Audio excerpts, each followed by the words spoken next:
Our six-part look at the careers of both Stipe Miocic and Daniel Cormier continues as the former Olympian DC finds himself under the bright lights of the UFC.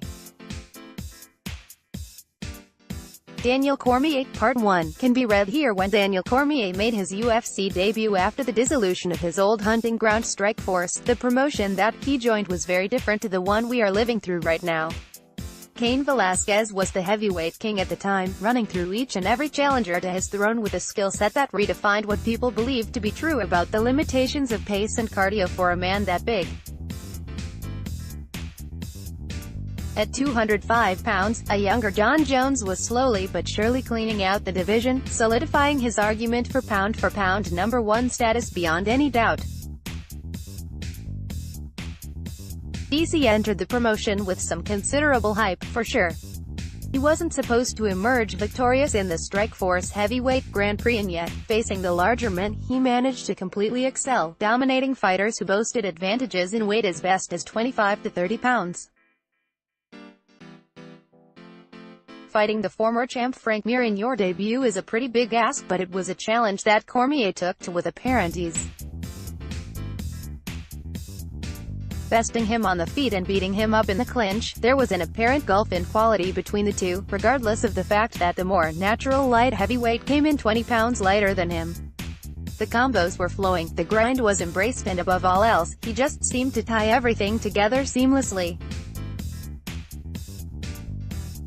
It was as complete a performance as he had given up until that point, and after that, Roy Nelson offered little in the way of resistance.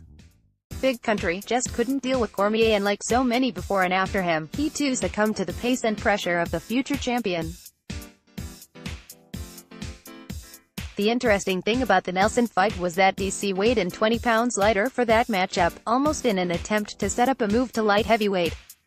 With his friend and longtime training partner Cain Velasquez in possession of the heavyweight crown, the move to 205 pounds seemed like a natural fit. It's not like he wasn't successful in the heavier division, but frame-wise he definitely found himself in a more fitting home when he switched. A first-round KO against Patrick Cummins in his debut was followed by a fight that amounted to an absolute mauling of the legendary Pride champion Dan Henderson, a win that earned him a shot at the man who would come to define a large part of his career. When DC met Jon Jones, you didn't need to feel the palpable tension to realize how special a connection this was. You didn't need to see them throwing punches at their public face-off to know that there was a very unique dynamic in play between these two guys, and when UFC 182 came around, many were genuinely on the fence on their pick to win. Jones, of course, had been on an absolute tear. He dismantled several of the greatest fighters to ever do it like it was absolutely nothing to him, but in Cormier, you had something new, something very dangerous. A fighter who had proven his ability to deal with discrepancies in reach and height, and one who, like Jones himself, had yet to be fully challenged.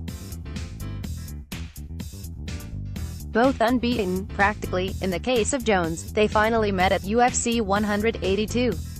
The resulting contest was a very important lesson for Daniel Cormier and a strong indicator to all of us of how good Jon Jones actually is. There are levels to this sport, and while DC proved that he was a level above, Jones was able to make the difference in quality known. It was DC's first defeat in MMA, and one that he tasted at the hands of his biggest rival. Something would need to change. Cormier's first UFC title shot ended in defeat, but from there he was able to take advantage of an opening and slowly carve out a legacy for himself as a champion within the UFC. Next Tuesday we'll see our attention turn back to the rising force that was Stipe Miocic as he bounced back from defeat to make his run at the UFC title. Then on Thursday, our look at the career of Daniel Cormier will conclude as the dynamic between himself and his greatest rival becomes increasingly complex. Each edition of this series will be linked below as they are published. Daniel Cormier, Part 1, Stipe Miocic, Part 1, Cillian Cunningham, under